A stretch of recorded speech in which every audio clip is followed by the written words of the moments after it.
the TeachPitch podcast.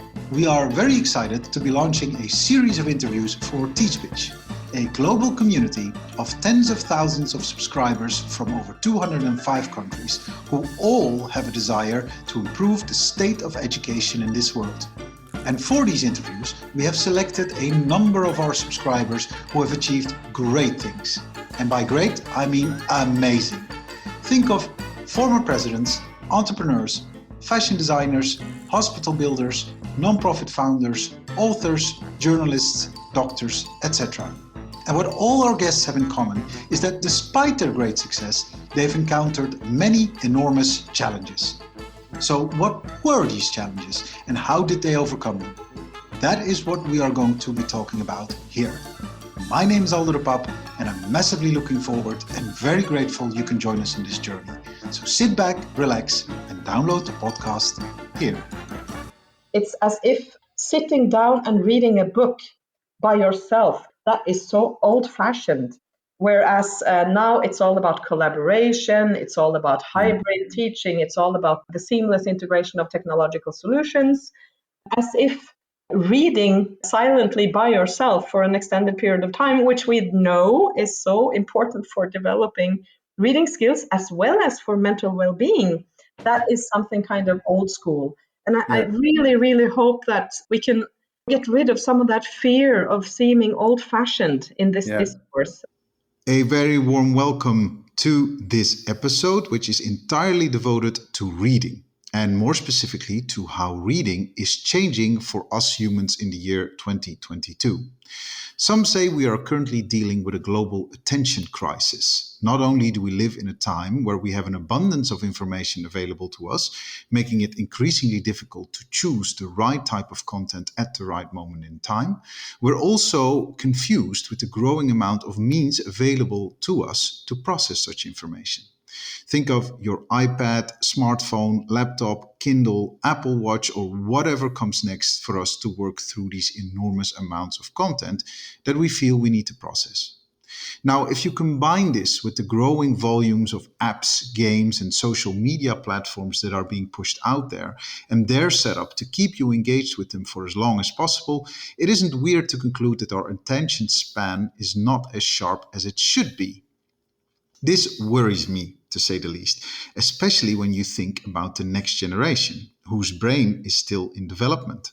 How are they going to cope with this enormous dilution of human concentration? One book that I can very much recommend addressing this issue is Stolen Focus, written by Johann Hari. Hari has spoken to over 200 experts from all around the world on how our focus is being stolen from us and shares a great deal of very interesting observations based on scientific findings on what is going on. A disturbing picture, to say the least, that stops you in your tracks. Hari strikes an alarming tone, but fortunately does not leave the reader hanging and also offers 12 concrete solutions of what you can do for yourself and others to retain your focus. One of the experts that Hari speaks very highly of is Dr. Ann Mangen, who's a professor at the Reading Center of the University of Stavanger in Norway. And her research is very, very interesting and compelling, specifically for those who, like myself, see enormous benefits to reading books. Now, Dr. Mangen's research focuses on how reading shapes our brain and focus, and in this field also makes granular comparisons between reading print books and reading from digital devices. Her findings, as well as her research, is very interesting, so I would really recommend for you to check out the link in our show notes that will lead you to Professor Mangen's work. So with that, I leave you with this interview with Dr. Ann Mangen, the reading professor. This podcast is brought to you by Smartest, an app that uses artificial intelligence to let you create interactive quizzes for your class in a few seconds. Get started for free on app.smartest.io. We're so happy to be partnering with Hee Ha Ho, an interactive video platform that enables teachers and students to easily create amazing clickable videos for learning. Check out heehaho.com for more information and your free starter account.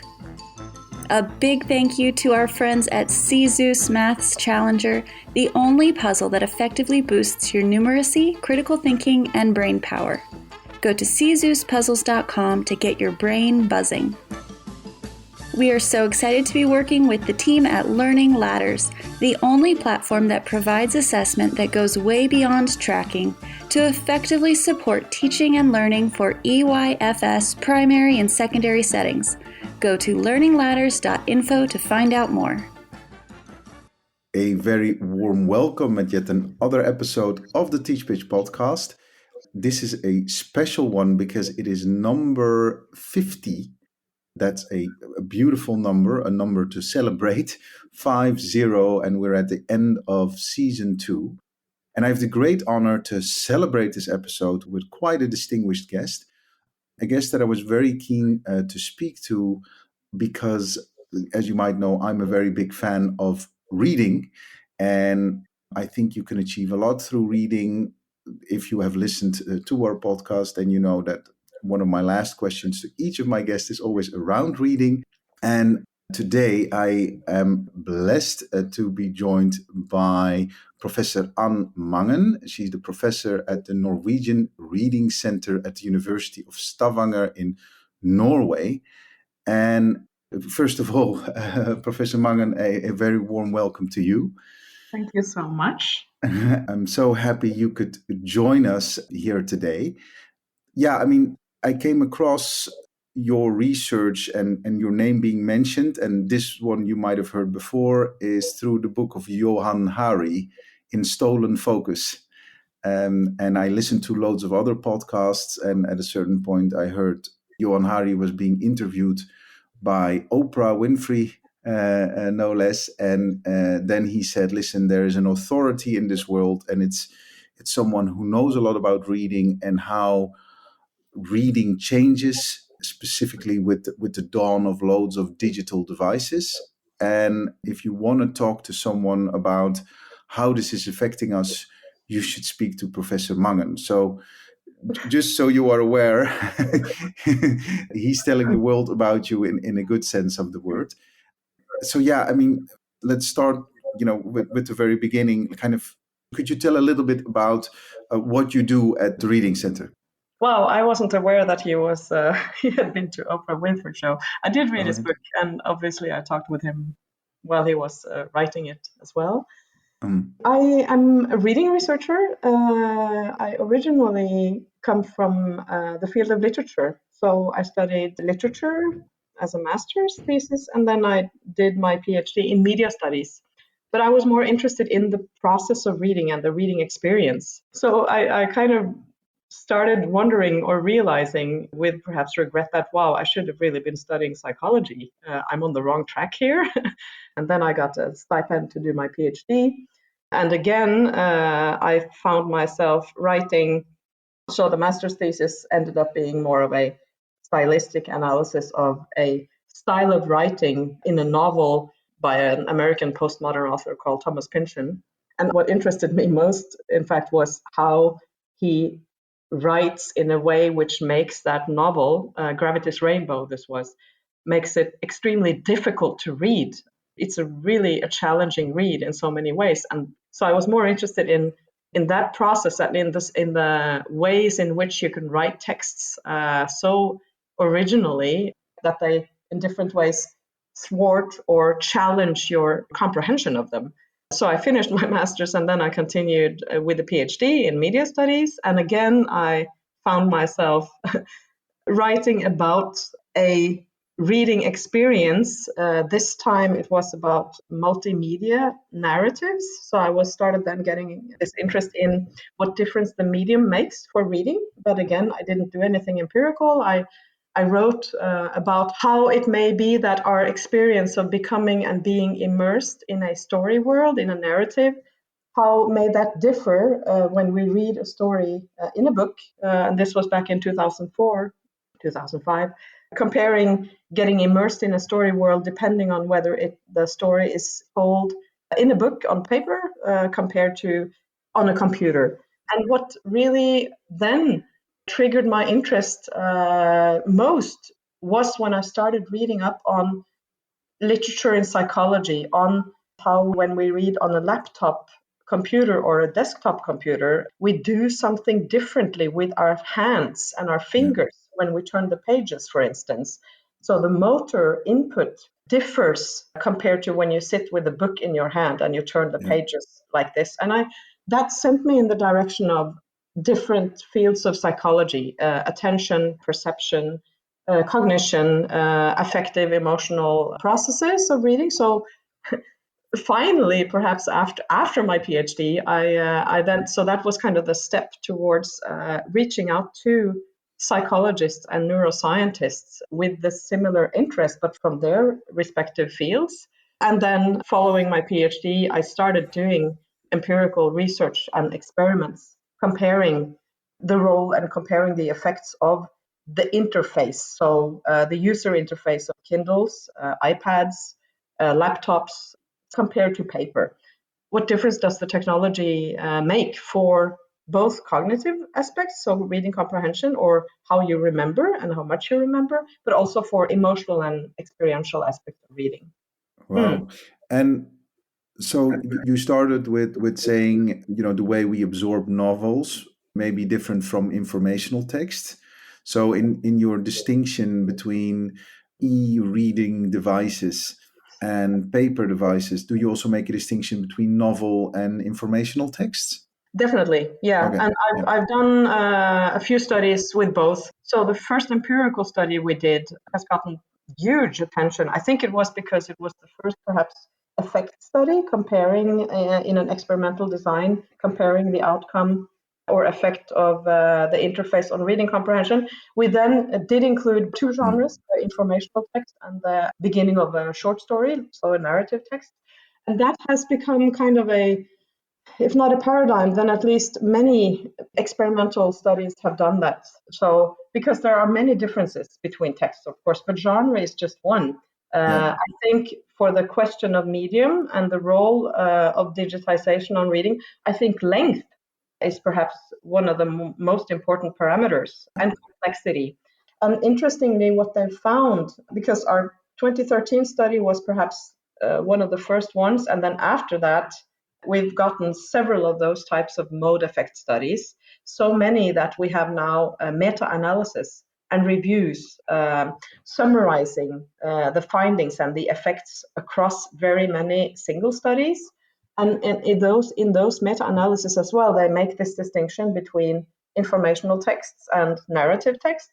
And Yeah. what they have found then in some of those most robust meta-analysis is that there's a negative effect of screens on reading comprehension of informational texts, but not narrative texts.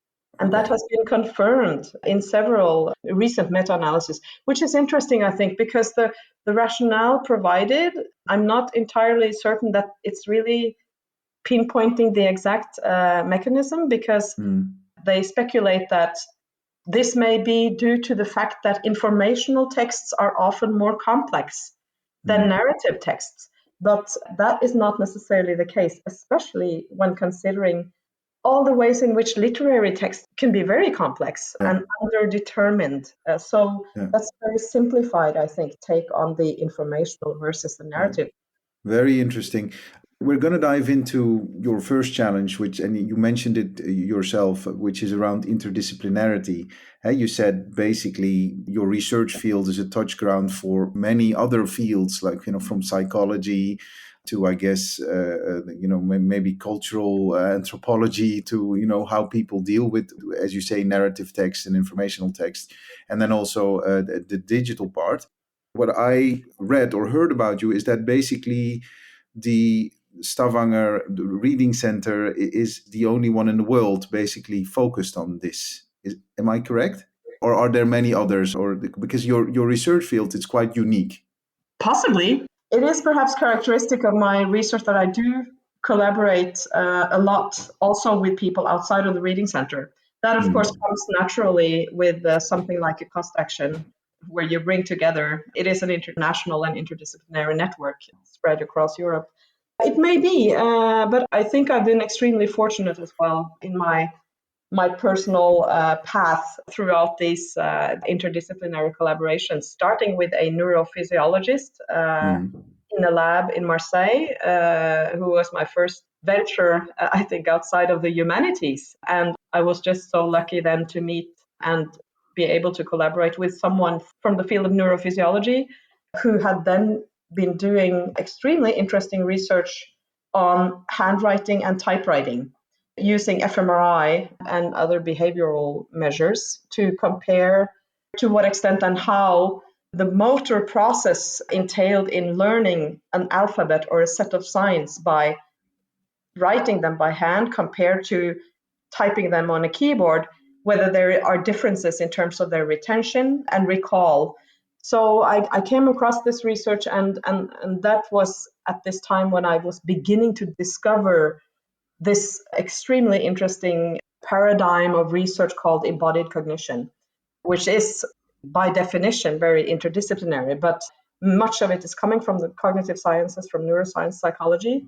And I was keen to see, because I realized that this has so obvious educational implications, especially in a time when we start writing differently by means of digital technologies, and we also read differently due to the transition from the substrate of paper to a variety of different screens, and the ergonomic affordances of these devices differ. So I was constantly looking for, I guess, research in education or science in the field of education and pedagogy that, oh wow, there's all this interesting research in embodied cognition from cognitive science and psychology and neuroscience, which has obvious implications for education. But I couldn't really find any. And then I came across this research in Marseille on the differences between handwriting and typewriting from a neuroscientific perspective, which was extremely interesting. And I got in touch with him, Jean-Luc Verlet,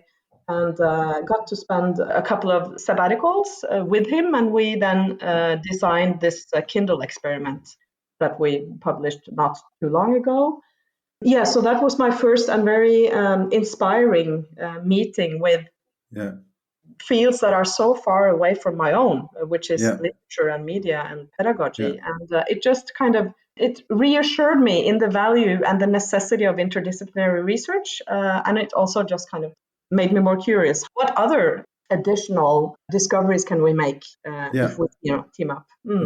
And bringing it back to, like, for instance, the book Stolen Focus from Johan Hari, it's a very valid point and a very important point that we should know how we evolve or devolve, maybe in some cases, with reading by using digital devices. I mean, the digital devices are not becoming any less. So more of us, also specifically the next generation, more and more things go with iPad, with smartphone, Kindle, all of the above.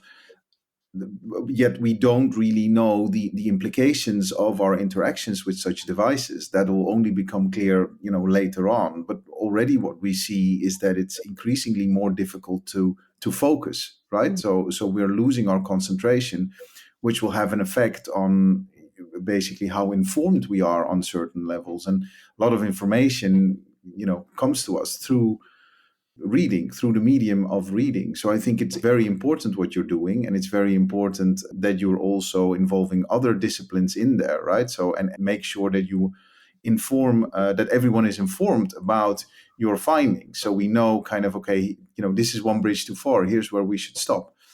It is challenging to enter into these types of collaborative interdisciplinary projects, because it means that you enter into unknown territory in many ways, and for many humanities scholars, I think it's perhaps a little daunting to begin to enter into types of research requiring statistics, for instance. So literary reading, if you want to do experiments and if you want to perhaps add physiological data to your pool of methods, that's going to require some statistical expertise and some methodological expertise that you don't have in your portfolio. So it does take courage to give up on this sense that you know it all. So you need to be humble and aware of your limits, and then also perhaps, of course, welcome and see the need to add others' expertise to your own. Definitely. What comes to mind is an article that I read in HP De Tijd, which is a Dutch magazine, and one of the journalists, an investigative reporter, looked at data from publishers. And basically, what they said is that also post pandemic, at this moment, weirdly enough, reading is at an all time low. So, book sales of specifically novels have gone down and considerably compared to the year before. So, that's disturbing or kind of weird to see. But on the other hand, the submission of manuscripts is at an all time high. And what they also saw is that, and this is a subjective thing, I know, but that the quality of the manuscripts had gone down. And I know I'm not at all approaching this from a scientific perspective, but what I basically see is that digital tools also give us the power to create very quickly, right? So it's kind of, to take this for an example, we're using Zencaster. You come into the link, and we're setting up an interview. Now, there might be people, professional journalists, who would say, "Oh no, you need to have an official studio, and where's the preparation, etc., etc., etc." So I get that, right? There's a kind of different way of the creation process, but so that's why I think this is so fascinating, because it brings us into a whole new dimension. What I think is very important is that we safeguard the quality, because, and this is also again what Stolen Focus is about, and to a certain extent also your research is about, is that there's no atrophy of our focus. Let's say in 20 or 30 years time, we're not able to sustain or to retain certain facts in our brain just because we're using the wrong devices. That would be horrible, right? So something along those lines. And I know this is more a gut feeling, and I know that from approaching that from a research angle, it makes people feel uncomfortable. But I do appreciate and thank you for making sure that everyone keeps an open mind, because it's for the greater good at the end of the day.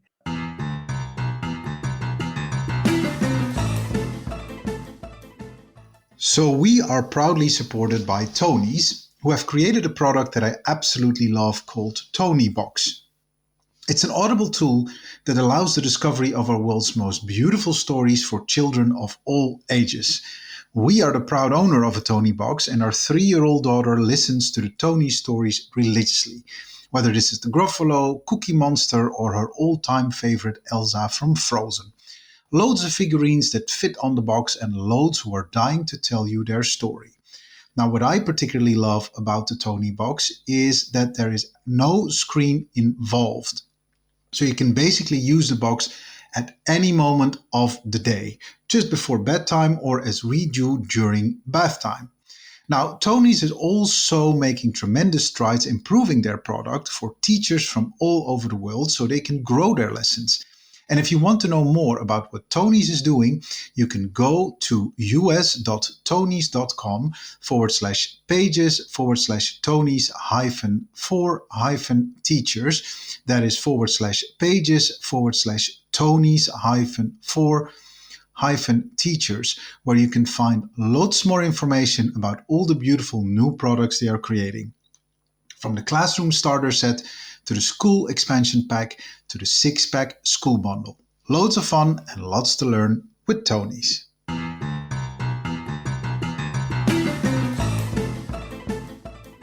I'm going to quickly go to your second challenge, which I thought was very funny, that like your findings are as they are, but they're not always welcomed. Could you dive into that in further detail? Well, I've been in this game in a way now since that study was published in 2013, and I remember talked about this with someone at another conference I just came back from now, because this person had been attending a venue where I presented the findings from this mode effect study back in 2013. So we're talking 10 years ago, where we found this negative effect of reading on a laptop on reading comprehension. So I presented the results of this study. This was at a conference in Norway, which is very much almost like a showcase conference for digital providers of digital platforms, learning platforms, and content. And I wasn't aware of how this perhaps discrepancy between my research and what I found and their, or many of them, their mindset, I guess. Yeah. And I wasn't as experienced back then either as I am now, but it was interesting. In hindsight, it's interesting to think back on the reactions that I got afterwards, because several people would come down. Some people in the audience would be curious, because this was both a different type of research presented at this type of conference. It was an empirical study, an experiment comparing reading comprehension on paper and screen, and and it had found some clear results. Yeah, I read, I think, about this research, how it was conducted. So is it correct that there was a group of 50 people working with a paper text, and then the same text was given to another group on a digital device? Because I think that's fascinating how you executed the research that led you to these outcomes. Yeah, these were the 10th graders Oh, 10th grade, reading okay. reading an informational story, a text, and a narrative text, either on a laptop or in a paper format. And then we assessed reading comprehension by using standardized and validated comprehension tests that we develop at the Reading Center. And then we found these differences in favor of paper in the class. So Yeah. we randomized in class for this.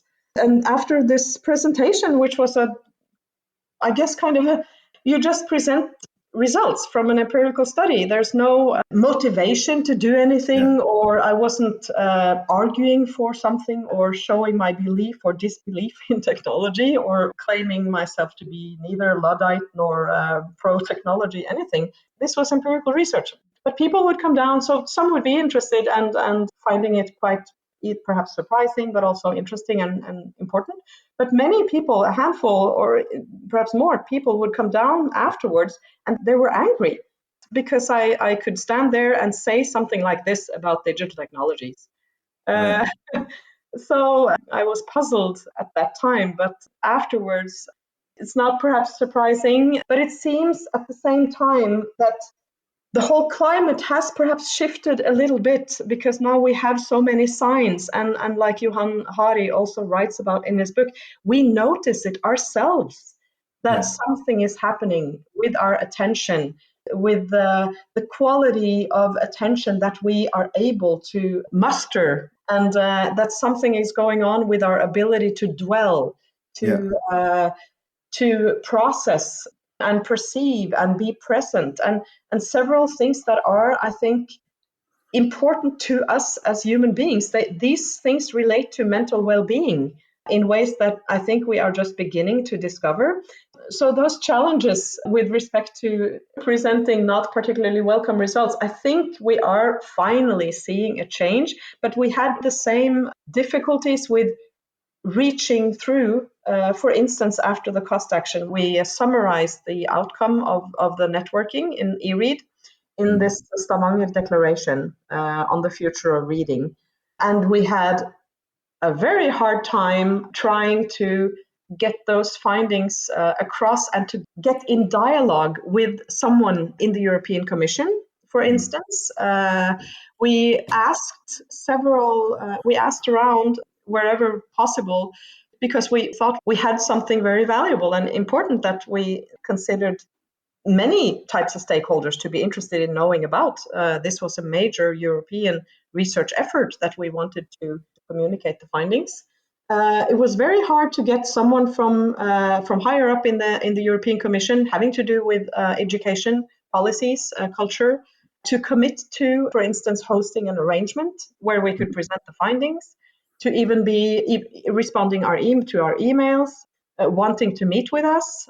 But it did get a lot of attention, but that was because it was published on the front page of Frankfurter Allgemeine Zeitung. Yeah. So whenever we got into the media, then It got attention. Yeah. then it got attention.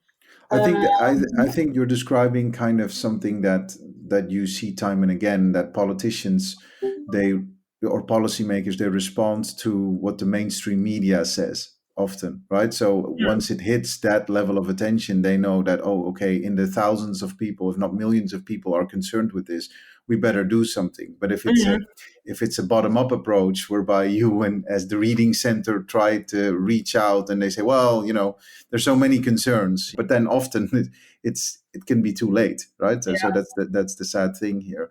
Yeah. I think it's very interesting what you said about when you for the first time went to this technology conference, you were seen as an adversary of technology devices, which actually you are not.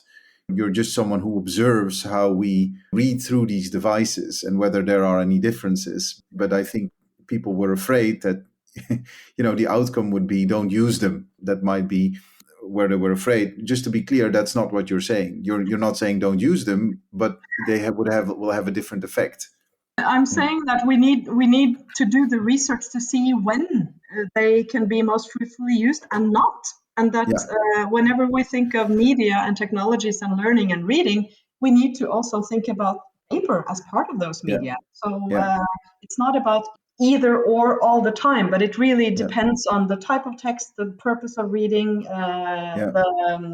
many variables. So.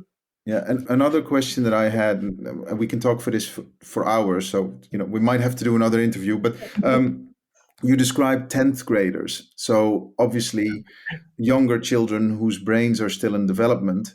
Have you also looked at kind of older age groups? Because what I can imagine is that if we are, so the next generation might absorb a lot more information through a digital device from the get-go.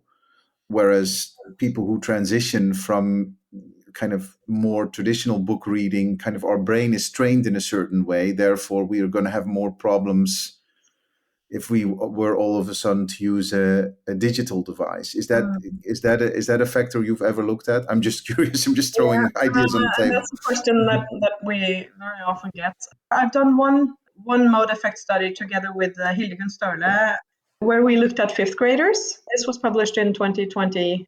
So they are what you would consider digital natives, which is really a term that we should stop using because there is no such thing. There's no such thing, And we found in that mode effect study, which was much larger, it had a much larger sample than the 10th grader study. And we had these fifth graders do two tests, comparable tests, and we tested reading comprehension. And they did one test on paper and the other digitally. So they weren't obviously the same texts and the same questions, but they were comparable. And we found that all these across gender and across skill level, or whether they were poor readers or really good readers, they performed better on the paper test than on the digital test. So there was a difference, and there was again this screen inferiority. So they did worse on screens. But perhaps even more importantly was a finding from the meta-analysis, or one of the meta-analysis, where they looked into the time factor, or this whether it makes a difference, the age of the participants, and whether they can be considered to be digital natives or not. So what they did in this meta-analysis by Delgado et al., which is the most, I think, robust of the ones we have, is that they looked at the effect size that they found in light of publication year, because they wanted to check whether, okay, if we find a difference, say, in favor of paper, if we then look at the publication year of these studies that we have compiled from published between 2000 and 2017 in this case, perhaps that difference in favor of paper, if we find one, perhaps that difference has been reduced, or it has gotten smaller as we come closer to our time, as the publications are more recent, which would indicate, right, that more practice, the more we read on screens, the smaller the gap, or the more reduced the difference in favor of paper, indicating that there is like this training component, and we get better at reading on screens.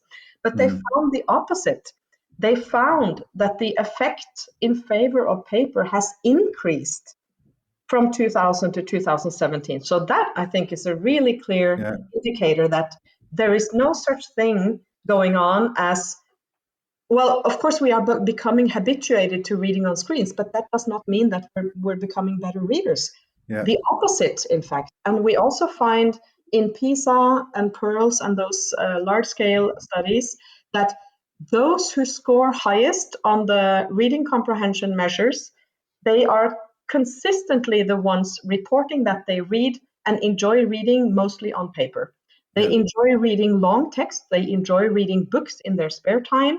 they read longer texts, typically novels or narratives, because that is the type of reading which has potential and which will aid also and support reading also digitally, not the other way around. So in order to train good digital reading skills, the best you can do is in fact read a lot in print, because that is the type of reading which is the most solid predictor for many, many components of reading.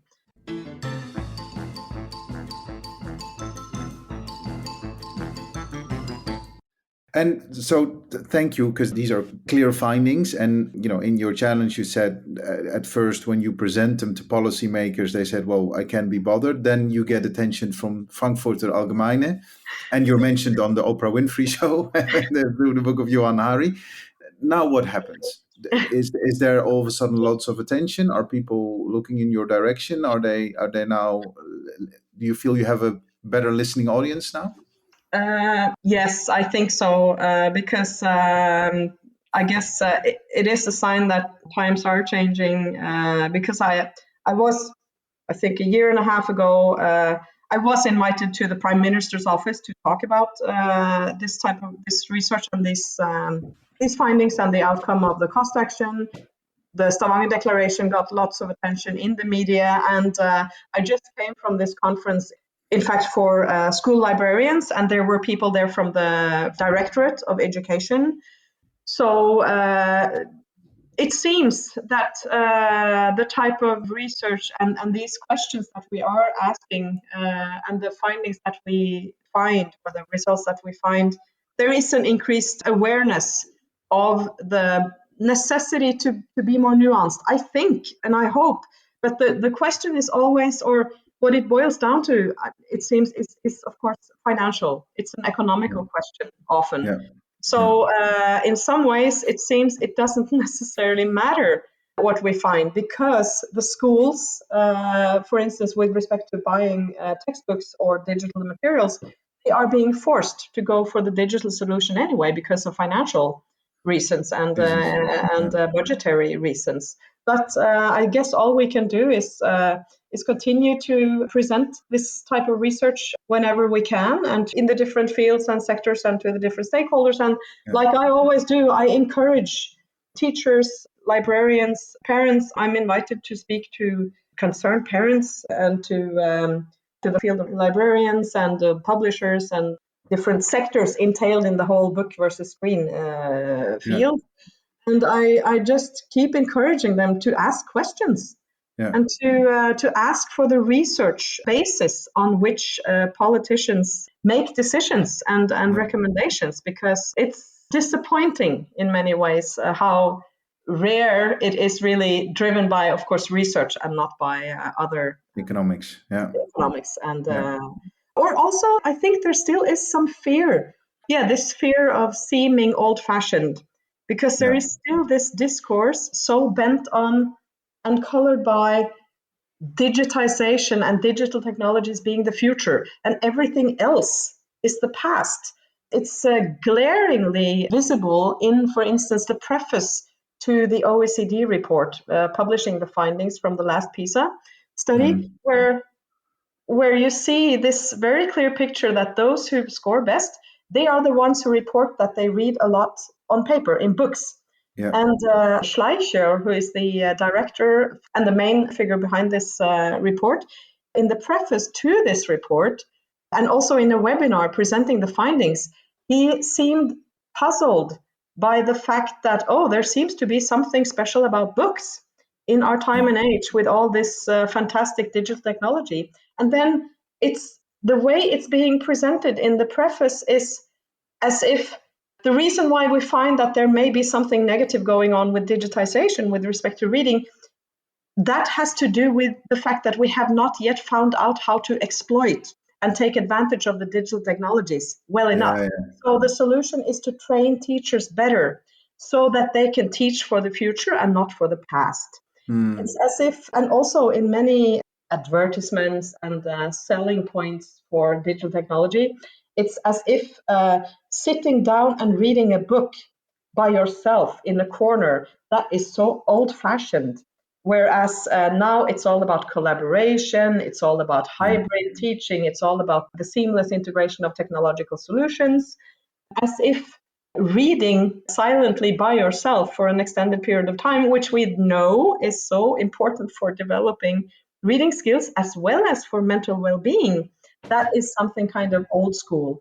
And I really, really hope that we can get rid of some of that fear of seeming old-fashioned in this discourse, because this has to do, I think, with children's well-being. And there is so much to be said for our ability to sit down with something which does not move or call on our attention externally. We know so much about this importance for the brain of downtime. So we need to get around this fashionable discourse about talking about digital technologies as if that's the only future. Well, it's not necessarily the future that we want. No, and I think you hit the nail on the head here. For some reason, we're compelled to say that a book is an instrument of the past, and that everything should go on digital devices, and that's just something we shouldn't perceive as such. A book is very much a tool that we can still use in the present, in a pleasant way, for leisure purposes, but also for studying purposes. And there's nothing wrong with that, right? It's a tool that we can use, so why not use it to the best of our abilities in combination with digital tools that are out there? I think you're right. This is not like a book versus digital device discussion. They can coexist, very much in a learning ecosystem. There are, if you, for instance, if you need to communicate or, like we're communicating here today, or set up a classroom or whatever, that can still go through digital devices. But that doesn't mean that the precious, valuable process of reading should only take place on a digital device. I hear you 100% and I agree with you. No, let's not turn away from books because we feel it's old-fashioned. Somehow, somewhere we thought, okay, let's get rid of books. And that's been a discussion, I think, already for decades. So, going from print to digital, but print isn't really leaving, right? It's people still care for their books. And I think because of what you said earlier, I think somewhere we know that digital is also affecting our focus in some shape or form. So it's interesting. In fact, we find still now with survey data from fairly young students, so starting from 6th grade, we've just collected data together with Naomi Barron in the US, who you may know. She's one of the authorities in this field, and also Kim Tayo Dickerson, who's a school librarian, and Frank Hakemüller, who's a literary scholar. We've collected data with students from 6th to 12th grade, survey data, and when we ask them what they like best with print, more than 20% of them point to the role of touch and tactility, and that they like the feel of paper, they like holding something in their hands. And to me, that is quite a clear indicator of how this is evolutionary almost. It's something which is evolutionarily and biologically ingrained in us. We like doing something with our hands. We like engaging with material objects. And of course, digital text, the platform is material. We hold the iPad, we hold the smartphone, we hold the laptop, but the text is not there in the same way materially and haptically and tactilely. So we need to supplement many of those dominant paradigms with those types of insights too, because that points to a much, much larger time scale, right? We are human beings which have evolved over many, many, many, many, many thousands of years, and we should not just discard the whole evolutionary history here as if we're a totally different species now because of digital technologies. That we're ready for the next phase or something like that's not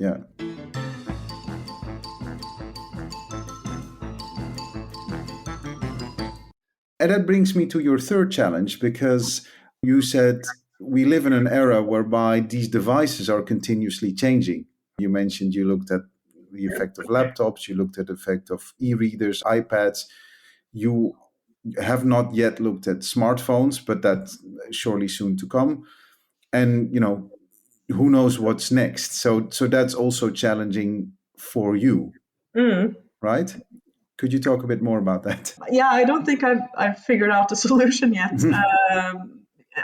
I'm trying to work towards finding which parameters have a longer time scale, perhaps, or a longer time span with respect to technology and substrate, and with respect to text. And I think as long as materiality is a key word here, I think that will allow posing questions, research questions, and hopefully designing studies which can stand the Hold the be test of time. yes, Yeah. not become obsolete with the next program or the next upgrade. Yeah, I'm not sure if I can say anything more than that. No, this is good. One of the things I wondered here is because we're now very much talking about the device, right? So what are you holding in your hands, or what do you have in front of you? But we are still talking about the concept of reading.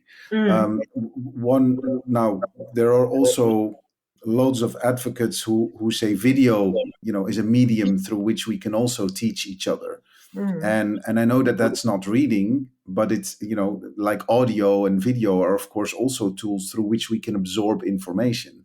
So I would be interested, and whether that is also something you would consider, like the difference between how much information we absorb through video versus the information we absorb through reading. And I don't know if that's ever a field that you're looking at, but it would be interesting. mm. And To similar the to extent audio. that Yeah. I have looked at it and I'm interested in it is, in fact, that I see an increased importance of making those distinctions Yeah. between modalities, because in many ways the discourse around reading, whether you talk with politicians or policymakers or publishers or content providers or whatever you call them, or teachers or scholars and scientists and researchers in the field of reading and literacy, I think there has been a shift, or there's like a slide in terminology. It has been going on for a while in reading research and literacy and education.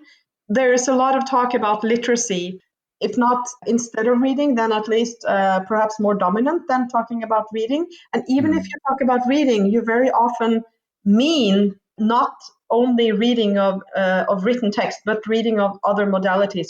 Yeah, there's this trend towards a very inclusive and broad concept of reading and of Mm. texts, and then literacy as this overall term. I think we should also be aware of the necessity of going the other way, because we do Mm. process sound differently than written text. We Yeah. do process audiovisual material differently than written text. Yeah. And in many ways, processing written text is more difficult and more Yeah. challenging. And there are reasons for that. And that entails that we should think twice about replacing, like they do now in schools, Yeah. replacing reading with audiobooks. It's Yeah. not the same, and it won't train your endurance in reading, for instance, to listen to an audiobook. We should not fool ourselves into thinking that, oh, since reading is so difficult, let them just listen to the audiobook instead. And this happens even in higher education. I did another study with Naomi Barron on faculty, so professors in reading intensive programs in higher education, so at universities, so professors in history, philosophy, literature, law school, where they have now very clear impression that students struggle more with the reading assignments. So they Mm. have either they assign fewer texts or shorter texts, or they also replace written texts with audiovisual material. And Mm. also at the Reading Center, we are encouraged to produce, podcasts and television programs, and to communicate increasingly via audiovisuals in addition to written text, because it is more easily digested Yeah. cognitively and Yeah. perceptually. But if we want future students to keep an ability to preserve the ability to grapple with long pieces of textual information, that's the skill that we need to train. Yeah. So you cannot train reading by listening to and watching TED Yeah. Talks. Yeah. No, again, I think what we tend to do, and I don't know why, but we always tend to think at some point about replacing, where that shouldn't be on the table. When we shouldn't be talking about replacement. We should talk about enrichment. I think Mm, audio visual tools can very much enrich the written content, but we should invite our children, the next generation, and ourselves to absorb both, Mm, right? Through whatever medium is given to us. But mm, it will not, one thing will not replace one another. And it's the same with this devices discussion, getting rid of the print book versus the digital device. Why does it need to be versus? Why can it not come together? Because that would truly enrich the experience, and I think would really advance our brain, right? But mm. for some reason we're stuck in a phase whereby we say, okay, we see this, so therefore this replaces this. But that's not, if I understand you correctly, that's not the conversation we should have. We Yeah. should see how can we use it to our benefit, Mm, over mm. the whole. Yeah. Yeah. Thank you so much. This is very, very fascinating. And as I said before, I can talk for hours with you about this. So come back anytime, on the podcast. um, Now, my two very last questions, and these are questions that I ask each of my guests. And I think you will like this one. My first question is, let's talk about reading and books that have inspired you. So, people who are interested in your field, or maybe, what kind of drove you to further advance your research. Is there any Mhm. reading you could recommend? Absolutely. I can then talk about books that have inspired my research, right? The Yes. first Oh, one, yeah. Whatever you like. Yeah. first one Yeah. that comes to mind is, in fact, a book called The Hand by Frank Wilson. I think he's a psychologist or a neuropsychologist, and he writes about the immensely important role of the human hand, not only for neuropsychological and developmental processes, but also in a cultural and societal way. It's extremely fascinating, and reading that book really, I guess, convinced me that my hunch, because it was a hunch back then, I was just beginning to discover this, the role of materiality and tactility and haptics in reading. It convinced me that if we want to understand reading and how it is changing and has evolved, we really need to take into account the whole body and then the multisensory aspects of reading and the materiality of what we read on. Mhm. So that was one. Another book that has stayed with me is Merleau-Ponty, Phenomenology of Perception, which is an extremely difficult book, but with insights which I just keep coming back to. And then I would want to say Thomas Pynchon's Gravity's Rainbow, which I which I Okay. wrote my master's thesis on Yeah. in the end of the 90s, which I guess also convinced me of my interest in the psychology of reading, Yeah. but from a totally different angle than Perspective. what Yeah. I've ended up doing now. Yeah. But also, it has resulted in my reluctance to engaging with Thomas Pynchon again, because I know how extremely challenging read he is. But Yeah. he did have some bearings on my path as Yeah. a reading researcher for sure. Yeah. Yeah, he kickstarted something. The book kickstarted something, right? That's which is amazing. So I can imagine that will always be kind of a fascinating read for you. Mm. Thank you. These are beautiful recommendations. And then my very last question. So this is the Professor An Mangen podcast. Let's turn the tables.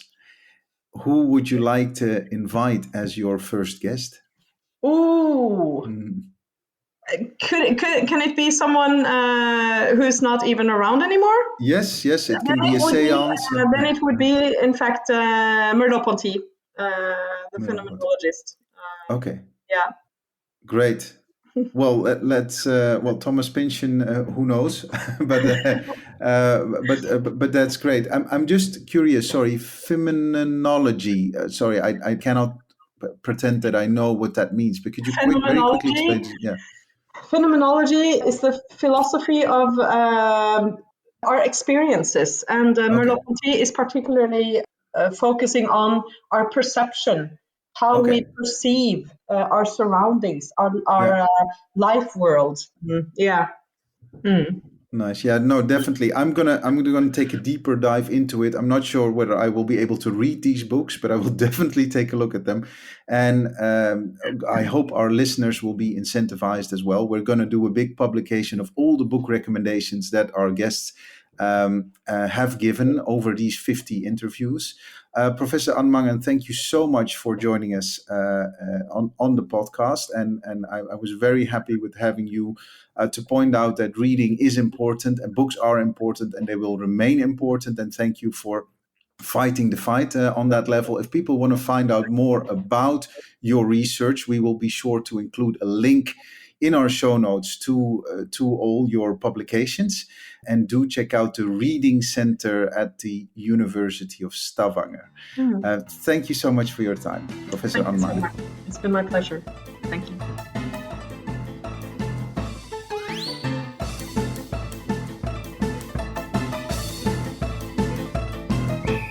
If you liked this episode of the Teach Pitch podcast, then it would mean the absolute world if you could share it with your friends and or give it a short review on your preferred podcast platform.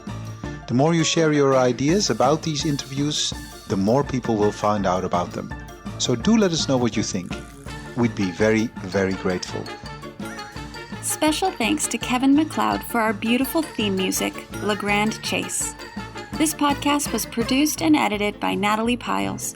Project coordination by Inva Cheney.